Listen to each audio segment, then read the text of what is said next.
예, 드디어 6개월의 시간을 거쳐서 우리가 느헤미야를 살피게 되었습니다. 늘 그냥 아쉽습니다. 언제 또 제가 느헤미야를 말씀을 전할 수 있을까요? 예, 아쉽지만 부족한 대로 이렇게 마쳐야 될 것 같습니다. 자, 우리는 지난주에 말씀 앞에 우리 안에 있는 생각과 말과 행동들을 비추는 일들을 끊임없이 하지 않으면 우리가 행하고 있는 것이 죄인지도 모른 채 살아가기가 쉽다라고 말씀을 드렸습니다. 그래서 말씀이 없으면 하나님이 명백히 금하신 일도 담대하게 행하며 살아가기가 쉽다. 그렇기 때문에 이 말씀에 우리 자신 안에 있는 것들을 이렇게 비추고 적용하는 것을 게을리해서는 안 된다라고 이렇게 말씀을 드렸습니다.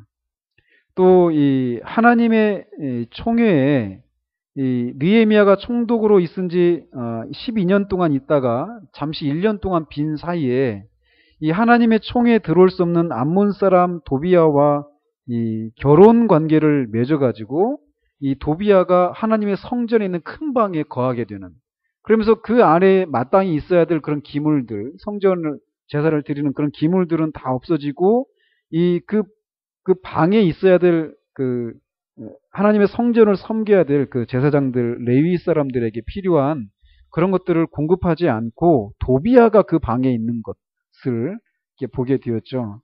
그러면서 그런 것처럼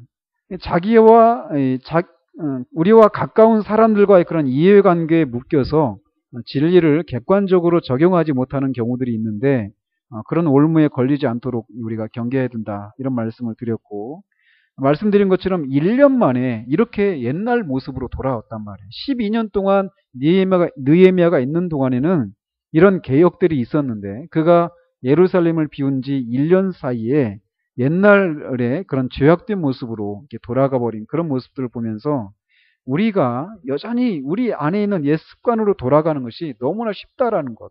그래서 이 가시와 엉겅퀴가 나는 이 세상에서 우리가 원하는 소출을 얻기 위해서는 이마에 땀을 흘려야 되는 것처럼 영적으로도 마찬가지다라고 말씀드렸습니다. 끊임없이 우리는 경작하고 씨름하고 투쟁하는 그런 것이 있어야 된다라고 말씀을 드렸고, 마지막으로 느헤미야가 이런 개혁을 할 때마다 하나님이여 이런 나를 기억해 주십시오, 이렇게 말을 하는데, 그 어떤 자기 의에서 그런 것을 말씀하는 것이 아니라 하나님의 이 얼굴 앞에서, 하나님의 면전에서 사는 그런 것을 이런 식으로 표현하고 있다라고 말씀을 드렸죠. 그러면서 우리도 마찬가지로 그렇게 늘 하나님을 의식하며 살아가야 한다라고 이렇게 말씀드렸습니다.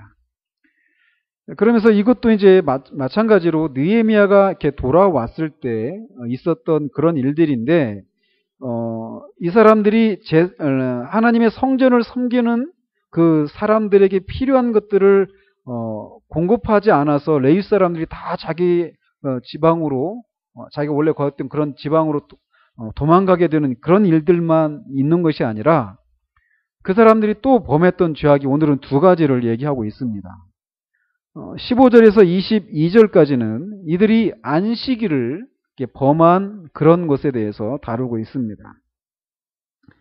이 사람들이 느헤미야 10장에서 10장 29절에서 32절까지 해서 그들이 그렇게 다시 언약을 갱신하면서 이 모세를 통해 하나님이 주셨던 그 계명을 지키겠다. 근데 그런 계명들이 첫 번째 부분이 앞에서 다룬 거예요. 그 제사장들을 섬기는데 필요한 그런 물질, 11조나 소산의 처음 열매들, 이런 것들을 공급해서 그들이 하나님을 섬기는 일에만 전무할 수 있도록 하겠다. 이런 것과 함께 또 약속했던 것이 안식일이었어요. 그래서 혹시 이 땅 백성이 안식일에 물품이나 온갖 곡물을 가져다가 팔려고 할지라도 우리가 안식일이나 성일에는 그들에게서 사지 않겠고, 그렇게 언약을 했단 말이에요. 그런데 그들이 또 이런 계명을 어긴 것을 우리가 보게 됩니다. 그때 우리가 10장을 살필 때 이렇게 말씀을 드리면서 신앙생활을 함에 있어서 우리가 치러야 할 비용을 계산하는 것이 중요하다, 이런 말씀을 드렸었죠. 그래서 그들은 이 대대적인 회개 집회 후에 자신들이 그 10장 29절에서 32절에 있는 내용처럼 그 약속을 지키기 위해서 필요한 것들이 무엇인지를 심사숙고하고, 그러니까 그때 그 지혜로운 자들 이런 표현을 가지고 말씀드렸잖아요. 그냥 어떤 이 집회에서 오는 그런 마음이 막 울컥해가지고 충동적으로 그렇게 사역을 한 것이 아니라 자기들이 언약을 하고 있는 내용이 무엇인지를 충분히 사리분별을 가지고 그렇게 약속을 하고 있었다라는 것이죠. 즉 그들이 그렇게 심사숙고하고 그런 언약을 계명들을 지키겠다라고 약속을 했지만 느헤미야가 자리를 비운 지 1년 사이에 그들은 그 약속한 것을 뒤집고 안식일을 범하는 그런 죄들을 범했던 겁니다. 주로 예루살렘 성 밖에 살고 있는 유대인들이 안식일에 일을 하고 음식물들을 예루살렘 사람들한테 와가지고 팔았던 거예요. 그러니까 결국 예루살렘 밖에 있는 사람들만 안식일을 범하는 것이 아니라 이 사람들도 누가 와가지고 물건을 팔지라도, 곡물을 팔지라도 우리가 그것을 사지 않겠습니다 라고 약속했는데 그 약속을 어긴 것이죠. 또 두로 사람들, 이스라엘 갈릴리 북쪽에 있는 두로 사람들이 예루살렘에 살면서 물고기와 각양 물건을 가져다가 안식일에 예루살렘에서도 이 유다 자손에게 팔았던 것입니다. 이런 현실들을 보면서 느헤미야는 이 일에 책임을 져야 했을 모든 귀인들을 꾸짖었다라고 기록이 되어 있습니다. 그러면서 자신들의 조상들이 안식일을 범하는 죄악을 저질렀기 때문에 바벨론의 포로로 잡혀가는 심판을 받았고 그 심판의 여파가 지금까지 미친 것이 아니냐. 그런데 또 이렇게 안식일을 범해서 더 큰 진노가 예루살렘에 미치게 하느냐라고 하면서 이 귀인들을 꾸짖고 이 느헤미야의 그 종들을 세워가지고 안식일 전날부터 장사하는 자들의 출입을 막고 밤에 몰래 거래하려고 상인들이 성 밑에서 자는 것도 용납하지 않는 그런 조치를 취했습니다.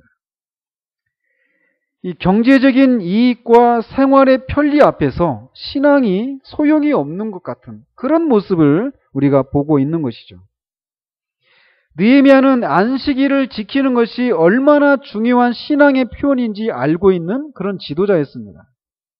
안식일을 지키는 것은 하나님을 신뢰하느냐 신뢰하지 못하느냐의 문제였습니다. 안식일에 쉬면 이런저런 경제적인 손해가 분명히 끼칠 것입니다. 그렇게 보이지만 하나님께서 그 부분을 채워주시겠다라는 거예요. 그런데 그것을 신뢰하느냐 신뢰하지 못하느냐 이런 문제였던 것이죠. 그러므로 안식일을 어기는 것은 하나님께서 친히 자기 백성을 먹여주시고 입혀주시고 보호하신다는 것을 믿지 못하겠다라고 하는 강력한 불신앙의 표현이었던 것입니다. 그러므로 결국 이 모든 죄의 문제는 결국 이 불신앙의 문제로 귀결되는 것을 볼 수 있습니다. 하나님께서 정하신 대로 살면 우리에게 손해가 끼친다는 생각을 하고 하나님의 방법이 아닌 자신의 방법대로 살아야 옳다라고 하는 그런 생각이 반영된 것이 바로 이 죄의 뿌리라고 할 수 있다는 거죠. 이것은 결국 인간이 하나님보다 지혜롭다라고 하는 선포이고 하나님의 방법이 아닌 자신의 판단에 따라 옳고 그른 것이 무엇인지 또 선하고 악한 것이 무엇인지를 스스로 판단하며 살겠다라고 하는 하나님을 향한 독립선언이고 하나님보다 인간이 더 지혜롭다라고 하는 교만의 표현이 바로 죄인 것입니다. 그러니까 그 모든 죄의 그 뿌리를 올라가 보면 이 하나님 그 계명을 어기는 그 죄를 범하는 것을 이렇게 뿌리를 이렇게 더듬어 보면 불신앙이라고 하는 것이 자리하고 있다라는 거예요. 그렇게 말씀하고 계신 하나님을 불신하는 겁니다. 왜 불신하느냐? 우리 인간이 하나님보다 더 지혜롭고 하나님의 방법보다 인간의 방법이 더 옳다라고 하는, 그래서 스스로 하나님이 제시해 주신 그런 삶의 방법이 아니라 자신의 지혜와 경험에 의해서 자신의 판단에 의해서 옳고 그른 것이 무엇이고 선하고 악한 것이 무엇인지를 스스로 판단하겠다라고 하는 하나님을 향한 반역이고 하나님을 향한 독립선언이 바로 죄의 뿌리라는 것입니다. 하나님은 하나님과 같아지겠다는 생각으로 선악을 알게 하는 나무의 과실을 따먹은 아담의 죄에 대해 죽음의 심판을 내리신 것처럼 하나님의 뜻을 말씀에 분명히 계시해 주었음에도 불구하고 말씀이 아닌 인간의 지혜와 경험 그리고 삶의 편리를 인해서 말씀을 경시하는 죄악에 대해서 분명히 심판하십니다. 그것이 과거 자신들의 조상들의 역사였다라는 것을 느헤미야는 너무나 분명히 알고 있었기 때문에 이 1장에서 보는 것처럼 처음부터 예루살렘의 황폐함이 바로 어떤 정치적인 이유가 아니라 자기 조상들의 죄 때문이다라고 하는 것을 분명히 알고 하나님 앞에 회개를 했던 것입니다. 느헤미야는 이렇게 말씀에 기록된 과거의 사건들을 보면서 그것을 자신에게 적용할 수 있는 그런 지혜가 있었던 사람이었습니다. 말씀을 보면서 아니 어떻게 그럴 수 있지? 나라면 그렇게 하지 않았을 텐데 라고 말하면서 과거의 인간들의 그런 실패 역사를 보면서 자신도 그렇게 할 수 있는 사람이라고 하는 그런 두려운 생각을 가지고 이 현재의 삶을 돌아보고 경계하는 지혜를 가지고 있었던 사람이 느헤미야였던 거예요. 그렇기 때문에 이 안식일을 범하는 문제를 보면서도 자기의 조상들이 죄를 지어서 이렇게 그 심판의 그 여파가 지금까지 미치고 있고 또 죄를 지면 더 큰 진노가 우리에게 임할 것이다 라고 말하면서 이 안식일을 범하는 이 문제에 대해서 그럴 수도 있지 라고 말하는 것이 아니라 이런 강력한 조치를 취했던 것입니다. 이렇게 과거의 인간의 그 역사의 실패를 보면서 오늘 우리들의 삶을 돌아보는 이런 지혜에 대해서 사도 바울도 고린도전서 10장에서 얘기를 하고 있습니다. 그러면서 그는 그 10장에서 광야에서 이스라엘 백성들이 하나님 앞에 어떤 죄를 지었는가 이런저런 것들을 얘기하는 중에 그들이 음행하고 하루에 몇만 명이 죽었으니까 우리는 음행하지 말자. 그들이 하나님을 시험하고 하나님부터 심판을 받았는데 우리는 하나님을 시험하지 말자. 또 하나님을 원망하지 말자라고 권면한 후에 10장 11절에서 이렇게 말을 합니다. 그들에게 일어난 이런 일은 본보기가 되고 또한 말세를 만난 우리를 깨우치기 위하여 기록되었느니라 라고 말을 합니다. 즉 성경을 우리가 읽으면서 그런 생각을 가질 수 있단 말이에요. 금방 홍해가 갈라지는 그 놀라운 역사를 경험했습니다. 아니 그 전에 10가지 재앙을 통해서 놀랍게 출애굽을 한 것을 보았어요. 그리고 그 과정 속에서 이스라엘 백성들을 향한 하나님의 그 놀라운 섭리들을 이스라엘 백성들이 봤단 말이에요. 그런데 그들이 광야에 들어와 가지고 위기를 만날 때마다 방금 전에 경험했던 그런 이적을 기억을 하지 못하고 곧장 그 어떤 어려움을 만날 때마다 원망하고 막 그 모세를 원망하고 하나님을 원망하고 다시금 애굽으로 돌아갈 것을 막 꾀하는 이런 모습들을 보면서 야 어떻게 그럴 수 있느냐 이렇게 생각하는데 바로 그 모습이 우리들의 모습일 수 있다는 것을 우리가 염두에 두면서 말씀을 읽어야 한다는 거예요. 그리고 그런 실패 역사를 보면서 나도 그런 실패를 할 수 있는 사람이다 라는 것을 염두에 두면서 말씀을 읽어야 한다는 거죠. 자, 한편 느헤미야가 그렇게 안식일을 범하는 이 문제를 보면서 여러 가지 조치를 취했는데 이 느헤미야가 취한 조치는 누군가에게 경제적으로 타격을 주는 조치였습니다. 그리고 어떻게 보면은 이미 이렇게 외부에서 와서 안식일에 물건을 팔고 또 이 예루살렘 사람들은 물건을 사고 한 이런 것을 통해서 이미 어떤 이 예루살렘 공동체가 그런 외부의 그런 물자 조달하는 것을 통해서 이미 어떤 안정적으로 잘 돌아가고 있었을 거란 말이죠.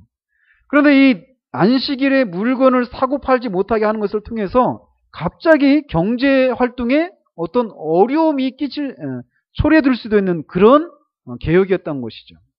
사람들로 하여금 어떤 불편함을 느끼게 하고 때로는 경제적으로 손실을 끼치는 그런 조치였던 것이죠.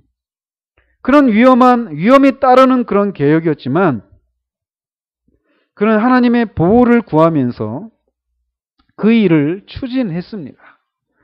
마찬가지로 우리 하나님을 향한 그런 신앙을 지키기 위해서 우리가 포기하고 때로는 손해를 보고 심지어는 어려움을 자초하는 일도 있을 수 있다는 것을 우리가 염두에 둬야 됩니다. 그럴 때마다 느헤미야처럼 하나님께 불쌍히 여겨달라고 기도하면서 우리가 어떤 대가를 치르더라도 어떤 손해를 끼치고 사람들에게 어려움을 끼친다 하더라도 하나님이 원하시는 그 신앙의 길을 우리가 걸어가야 하겠습니다. 그러면서 또 23절에서 27절을 보면 이 사람들이 또 다른 죄악이 무엇이었냐면 이방 사람들과 결혼을 한 거예요. 느헤미야는 유다 사람들이 이스라엘과 적대적인 관계에 있는 블레셋 계열의 아스돗 사람과 여호와의 총회에 영원히 들어오지 못하게 했던 암몬과 모압 여인들을 이 아내로 취한 것을 목격했습니다. 더 충격적인 장면은 그 자녀들이 그들의 그런 모국어, 외국어에는 능통했지만 유다 방언으로는 유다 방언은 말하지 못하는 그런 모습을 보게 되었던 것입니다. 언어라고 하는 것은 한 민족을 이 공통적인 유대 관계로 맺어주는 가장 기본적인 요소입니다. 더구나 이 유다 방언은 이 하나님을 섬기는 이 제사와 종교 의식과 관련된 언어였기 때문에 이스라엘 백성에게 있어서 민족 언어의 상실은 곧 하나님 말씀의 상실, 더 나아가서 하나님을 향한 신앙의 상실을 초래하는 그런 의미가 있는 것이었죠. 즉 이방 민족과의 결혼은 결국 여호와의 신앙에 대한 상실을 의미하는 것이었던 것이죠. 그래서 느헤미야는 이방 여인과의 그런 혼합 결혼으로 이 혼합 종교가 되었고 결국 하나님께 버림받은 솔로몬 시대를 상기시켜주면서 그것이 유대 사회의 존립과 직결된 매우 중한 죄임을 강조하고 있습니다. 문제의 심각성을 알리기 위해서 그 사람들을 엄히 책망하고 이 두어 사람은 때리고 머리털을 뽑기까지 했습니다. 그게 그냥 작은 문제가 아니었던 거예요. 이게 그냥 작은 문제가 아니라 결국은 여호와의 신앙과 관련된 그런 문제였기 때문에 이렇게까지 아주 강력한 그런 조치를 취했던 것입니다. 한편 느헤미야는 이 솔로몬을 언급하면서 그의 시대에 누렸던 솔로몬의 시대에 누렸던 이스라엘의 영화에 대해서 언급하지 않고 있는 것을 우리가 주목할 필요가 있습니다. 여기 있잖아요. 26절에 보면 옛적의 이스라엘 왕 솔로몬이 이 일로 범죄하지 아니하였느냐라고 얘기하고 있어요. 솔로몬을 언급하는데 솔로몬 시대에 누렸던 그 부귀 영화를 언급하는 것이 아니라 그 솔로몬이 범했던 죄, 특별히 이방 여인과의 이 혼합 결혼의 죄로 말미암아 초래된 것이 무엇인지를 상기하고 있다라는 거죠. 상기시키고 있다라는 거죠. 이 역대하 1장 15절에 보면 솔로몬이 누린 부귀 영화를 이렇게 묘사하고 있습니다. 왕이 예루살렘에서 은금을 돌같이 흔하게 하고 백향목을 평지의 뽕나무같이 많게 하였더라. 은금이 돌처럼 흔하게 만들었다라는 거예요. 계속 그런 조공을 받고 가서 해마다 그런 금은 이런 것들을 조공을 통해서 무역을 통해서 그런 것들을 계속 벌어들였기 때문에 그렇게 은금이 돌처럼 여겨졌다라는 거죠. 또 백향목, 레바논의 백향목. 이게 지금은 레바논에 이런 나무들이 없지만 그 당시에는 이게 굉장히 어른 몇 사람이 이렇게 두 팔로 안을 수 있는 그런 나무였다고 그래요. 아무튼 그 백향목이 아주 귀한 나무였는데 이 평지의 뽕나무 같이 많게 하였다라는 거예요. 계속 그런 것들이 물자가 계속 들어왔던 것이죠. 그런 부귀영화를 누렸던 솔로몬을 언급하면서 그가 이 부귀영화를, 솔로몬이 누렸던 부귀영화를 언급하는 것이 아니라 그런 이 솔로몬이 범했던 죄악에 대해서 언급하고 있다라는 거예요. 왜냐하면 그의 관심은 솔로몬이 누린 부귀영화에 있지 않고 하나님 앞에서의 순전함에 그의 관심이 있었기 때문에 특별히 이 문제를 언급하면서 솔로몬이 범했던 죄악을 언급하고 있는 것입니다. 그럼 26절에서 솔로몬에 대해서 묘사하기를 이렇게 말을 하고 있습니다. 그는, 즉 솔로몬은 많은 나라 중에 비길 왕이 없이 하나님의 사랑을 입은 자라라고 말을 하고 있습니다. 하나님의 사랑을 입은 자다. 여러 나라 중에 비길 왕이 없을 정도로. 그러니까 전무후무하게 솔로몬이 하나님으로부터 받은 사랑을 받았다라는 거예요. 근데 그 내용이 뭐냐? 이 역대하 1장 12절에 있는 것처럼 내가 너에게 지혜와 지식을 주고 부와 재물과 영광도 주리니 네 전에 왕들도 이런 일이 없었거니와 네 후에도 이런 일이 없으리라 하시니라. 이렇게 하나님 말씀하셨거든요. 즉 솔로몬이 하나님으로부터 그 어떤 나라의 왕과도 비교할 수 없는 그런 지혜와 지식과 부귀와 재물과 영광을 솔로몬에게 주었다라는 거예요. 즉 솔로몬이 그런 지혜와 지식과 부귀와 재물과 영광을 어느 왕하고도 비교할 수 없을 정도로 그렇게 크게 받았다. 그런 측면에서 솔로몬이 하나님의 사랑을 입었다라고 말할 수도 있다는 거죠. 그러나 우리는 그가 이런 은혜를 입기 전에 그의 출생에 대해서도 한번 살펴보면 그가 어떤 사랑을 받았는지를 더 분명하게 알게 됩니다. 우리가 알다시피 솔로몬은 우리아의 아내 밧세바와 다윗 사이에 태어난 왕이었어요. 다윗이 밧세바와의 간음을 하고 그것을 감추기 위해서 밧세바의 남편 이 우리아를 요압 장군에게 죽이도록 살인교사를 내리죠. 그 죄를 범했던 다윗을 하나님이 나단 선지자를 보내서 책망하시자 이 나단의 책망에 다윗은 하나님께 자신의 죄를 회개하고 용서를 구합니다.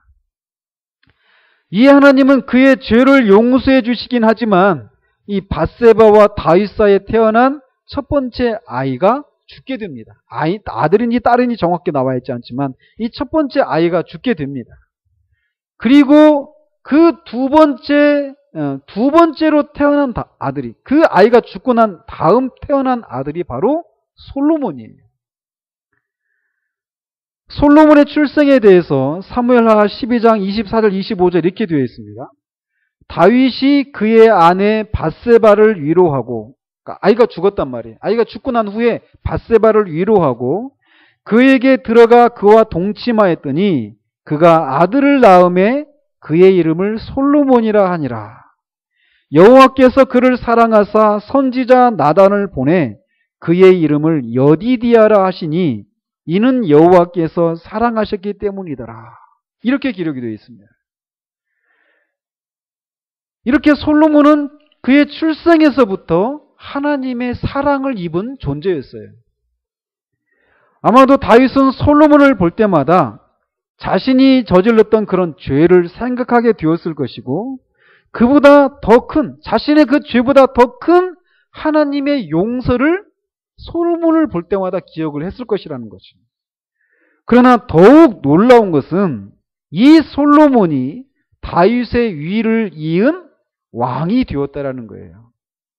하나님이 죄 용서를 해주시는 것을 넘어서서 이 죄악을 늘 기억나게 하는 그런 존재인 솔로몬을 다윗의 뒤를 이은 왕으로까지 세워주는 큰 은혜와 사랑을 입은 존재가 바로 솔로몬이었던 것입니다.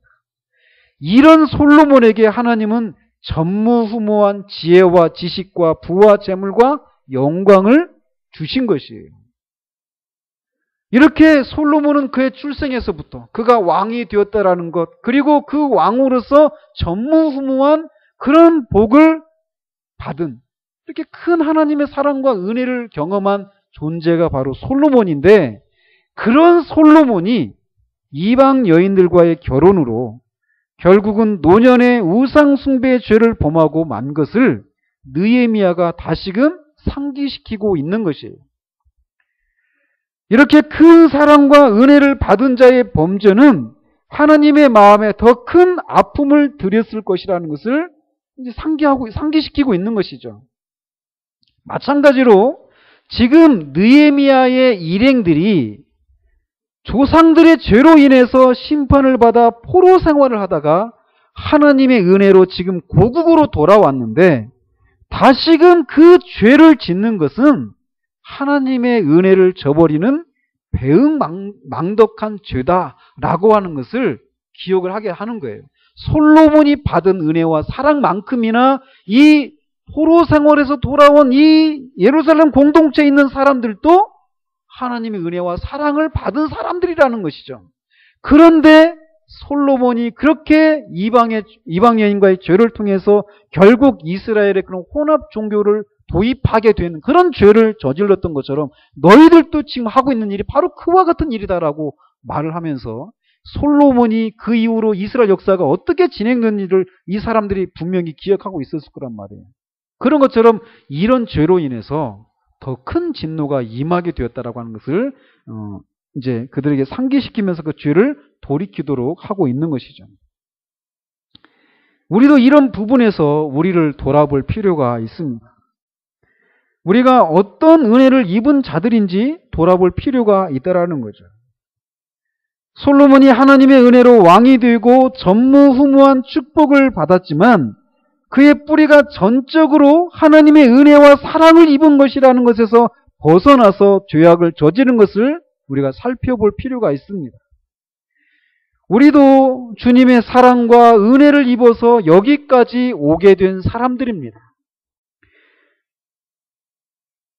그렇다면 우리는 지금도 여전히 그렇게 우리가 하나님의 사랑과 은혜를 입어서 여기까지 오게 된 사람이라고 하는 것을 잊지 않는, 은혜를 입은 자의 그런 합당한 삶을 살고 있는가 돌아보자라는 겁니다. 느헤미야도 솔로몬도 또 느헤미야 이 당시 이 사람들도 하나님의 은혜를 입었기 때문에 그 은혜에 합당한 삶을 살았어야 되지만 그렇게 살지 못했는데 과연 우리는 어떤가라는 거예요. 우리도 동일한 은혜를 경험한 사람들인데 이들과 같이 은혜에 합당하지 않은 삶을 살고 있지 않은지 돌아보자라는 거죠. 또한 느헤미야의 관심이 솔로몬이 누린 부귀영화가 아니라 그가 받은 하나님의 은혜와 사랑에 더 큰 관심을 보이면서 그렇게 큰 사랑과 은혜를 받은 자의 순전함을 잃어버린 범죄의 마음을, 관심을 두고 있는 것처럼 하나님이 우리에게 주신 여러 현세의 복들이 아니라 하나님 앞에서의 순전함에 우리의 마음을 두고 그것을 잃어버리지 않기 위해 애를 쓰고 있는지 돌아보아야 한다는 거죠. 우리 신앙생활하면서 이런 일들이 많이 있단 말이에요. 하나님의 은혜로 신앙 안에 들어왔는데 신앙생활 하다가 하나님이 우리에게 베풀어 주신 이런 현세의 복들을 솔로몬이 누렸던 것처럼 그런 현세의 복들만을 이렇게 헤아리면서 정작 하나님을 향한 이 순전함, 우리가 하나님의 은혜와 사랑을 입은 자들이라고 하는 것을 기억을 하는 그 은혜에 합당한 삶을 살아가고자 하는 그런 순전함을 잃어버리는 우를 범해서는 안 된다라는 거죠. 그런데 여기서 한 가지 의문이 뭐냐면 느헤미야가 이 예루살렘을 비운 지가 1년밖에 안 되는 사이에 이 모압 사람과 암몬 여인과 아수도 사람과 결혼해가지고 애가 났다. 그리고 그 아이가 막 자기 이방 언어는 말하지만 유다 방언은 말하지 못한다. 1년 사이에 그런 일이 가능할까요? 결혼해가지고 애를 낳고 그 낳은 아이가 말을 하는 그런 일이 가능하겠느냐는 거죠. 그러니까 이 시간이 느헤미야가 그 예루살렘을 비운 시간이 길었을 것이다. 이렇게 얘기를 한다라는 거죠. 어떤 학자들은. 근데 이거는 그렇지 않다라는 거죠. 이거 뭐냐? 느헤미야는 주로 예루살렘 안에서 활동을 했지만 이 바벨론으로 다시 돌아간 후에 돌아와서 이 예루살렘 그 주변에 상황을 보니까 지금 이런 현실이 일어나고 있었다는 것을 보게 된 것입니다. 그런 식으로 우리가 해석을 할 수 있겠죠. 자, 아무튼 느헤미야는 이렇게 바벨론으로부터 다시 이렇게 돌아온 후에 예루살렘 변방, 이방인들과 같이 가까운 그런 변방 지역에 살고 있는 그 지역을 순시하면서 백성들이 이렇게 이방인들과 통혼하고 있는 그런 사실을 파악할 수 있었던 것입니다. 그런데 더 놀라운 것은 28절에서 마지막 절까지 보면 대제사장인 엘리야십이 앞장서서 이방인들과 통혼을 앞장서서 하고 있었다라는 거예요. 그것도 느헤미야를 반대하고 죽이려고 했던 사마리아 통치자 산발락 가문과 그의 손자의 아들이 산발랏의 사위가 되었다라고 하는 것을 보게 된 것입니다. 하나님을 섬기는 대제사장인데 대제사장 가문의 아들이 그러니까 제사장 가문이란 말이에요. 근데 제사장이나 레위 사람들은 이스라엘 백성들하고도 재혼도 못하게 했습니다. 처녀하고만 결혼하도록 했단 말이에요. 그런데 이방 사람, 그것도 더더군다나 느헤미야의 대적자인 산발랏의 사위가 되어버리는 이런 것을 이렇게 보게 되었던 것이죠. 신앙은 안중에도 없고 오로지 권력의 힘으로 대대로 자리를 보존하고 싶었기 때문에 이런 일을 하고 있는 것입니다.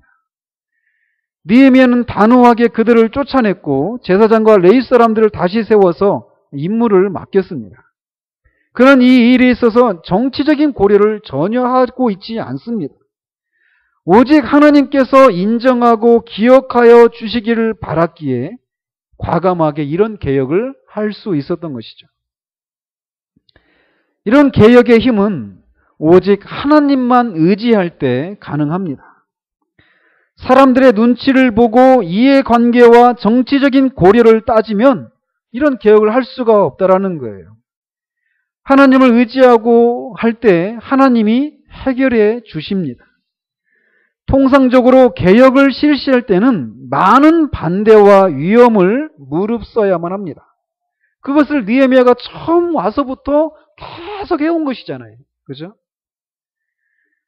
마찬가지로 우리는 느헤미야를 살피면서 우리가 살고 있는 시대가 이 느헤미야가 직면했던 그 상황과 별반 다르지 않다라고 하는 것을 우리는 지금까지 살펴봤습니다. 여러 차례 말씀을 드린 것처럼 정말 우리가 의식이 있는 사람들이라고 한다면 한국교회는 스스로 그 자정 능력을 상실했다라고 말을 하고 제2의 종교개혁이 필요하고 교회사 가운데 가장 타락한 교회가 오늘날 한국교회다라고까지 말하는 그런 현실 속에 있습니다. 근데 정작 문제는 그런 교권을 쥐고 있는 사람들의 그 문제의 핵심인데 그것을 보고 있지 못하다라는 거예요. 그러나 그런 현실 속에서 우리에게도 그런 개혁이 필요하다라는 거죠. 주님은 주님의 삶이 느헤미야가 살았던 이런 삶의 모습이 바로 우리 주님께서 사셨던 삶의 일단이었습니다. 주님 당시에 형식적이고 외식하는 신앙에 대해서 결코 신사적으로 관용하는 태도로 대하시지 않으셨습니다. 주님은 투쟁하셨고 그런 형식적이고 외식적인 그런 신앙을 개혁하기를 주저하지 않으셨습니다. 당시의 종교 지도자들인 바리새인들의 외식에 대해서 화 있을진저 외식하는 바리새인들이여라고 말하면서 독사의 자식들아라고까지 말하면서 그들을 신랄하게 비판하고 성전에서 장사하는 사람들을 몰아내시는 그런 개혁을 마다하지 않으셨고 그들을 정죄하시기까지 하셨던 것입니다. 마찬가지로 말씀드린 것처럼 우리 시대에도 정말 필요한 사람들이 있다면 그냥 어떤 마음이 넓고 넉넉하게 모든 사람들 이 사람도 받아주고 저 사람도 받아주는 이런 사람이 아니라 우리 시대에 정말 필요한 사람은 투쟁가고 개혁가다라는 거예요. 바른 신앙, 바른 교리를 주장하고 그것을 설파하는 것도 분명히 필요하지만 그 과정 속에서 그런 것을 받아내지 않고 싫어하는 사람들과의 그런 투쟁과 싸움을 마다하지 않는 투쟁가가 이 시대에 필요하다라는 것입니다. 이제 느헤미야를 마무리합니다. 느헤미야가 직면한 공동체의 모습은 오늘날 우리들의 모습이기도 합니다. 깊은 패배주의와 외부와 내부의 적들의 위협과 회유, 그리고 그런 속에서 하나님의 백성들의 거룩함을 상실하고 이방인들과 섞여 살면서 하나님의 백성의 독특함을 드러내지 못하고 또한 이방인들에게 이스라엘이 하나님이 함께 하시는 하나님의 백성이라고 하는 사실을 드러내지 못했던 공동체가 느헤미야가 처음 보았던 그런 공동체였어요. 그러나 느헤미야는 하나님을 의지하고 성벽을 재건하는 과정과 그 이후의 일련의 개혁을 통해서 이스라엘이 하나님의 백성 공동체라는 것을 드러내기 위해서 그 모든 난관을 뚫고 마침내 그 일을 성취한 것을 우리가 살펴보았습니다. 우리가 살고 있는 시대도 이것입니다. 우리가 정말 우리 자신에 대해서 우리가 살고 있는 이 시대에 대해서 정직하게 돌아본다라면 정말 다른 무엇보다도 우리에게 필요한 것은 부흥이라는 거예요. 그러나 우리들의 관심은 여전히 개인주의적이고 사소한 영적으로 어떤 소시민적인 그런 삶을 살아가고 있는 사람들이 대부분이라는 것입니다. 교회가 교회되어지고 그 교회 안에 있는 성도들이 성도되어지는 것을 통해서 하나님이 정말 살아계시고 하나님이 거룩하시고 하나님이 정말 교회와 함께 하시고 그 교회를 바라보면서 이스라엘 이 성벽 재건한 것을 보면서 이방의 그 대적들이 이 일이 하나님의 역사였다는 것을 깨닫고 두려워했던 것처럼 교회의 거룩함을 보고 교회 안에 있는 하나님의 임재와 하나님의 역사를 보면서 이 세상이 두려워하는 그런 공동체로 우뚝 서야 됨에도 불구하고 그렇지 못한 현실을 보면서 우리는 교회가 그렇게 온전히 드러나지 못한 현실을 인해서 애통해하고 교회 역사 가운데서 하나님이 교회를 교회되게 만들었던 그 부흥이 다시금 우리 시대 가운데서 있기를 위해서 기도해야 한다는 것입니다. 어쩌면 우리는 이 기도를 우리 평생 가지고 가야 될 기도 제목이라고 저는 생각을 합니다. 그런 과정 속에서 부흥을 위해서 기도할 뿐만 아니라 우리는 우리들의 삶 속에서 우리 자신에게서부터 정말 하나님의 말씀에 우리 자신을 비춰보면서 우리 교회 안에서 우리 개인들이 하나님의 말씀에 비춰보면서 어긋난 것들이 있다라면 그런 것들을 개혁하고 어떤 대가를 어떤 난관이 있더라도 그런 대가를 치르면서 개혁을 하는 그런 일들이 병행이 되어져야 한다는 겁니다. 저와 여러분이 우리 교회가 정말 이 시대의 그런 교회의 모습들을 보면서 정말 이것을 위해서 기도하는 우리가 되어지기를 바랍니다. 10여 년 전에 부흥을 위해서 많은 사람들이 얘기를 했었어요. 그런 공동체가 그런 공동체에 제가 있었기 때문에 그런 것들을 많이 볼 수 있었습니다. 그러나 지금은 부흥을 위해서 기도하는 사람들을 주변에서도 찾아볼 수가 없습니다. 다시금 교회에 이 시대에 어떤 부흥이 임해서 그것을 말하지 않는 것이 아니에요. 많은 사람들이 다 영적인 소시민으로 전락해버린 것입니다.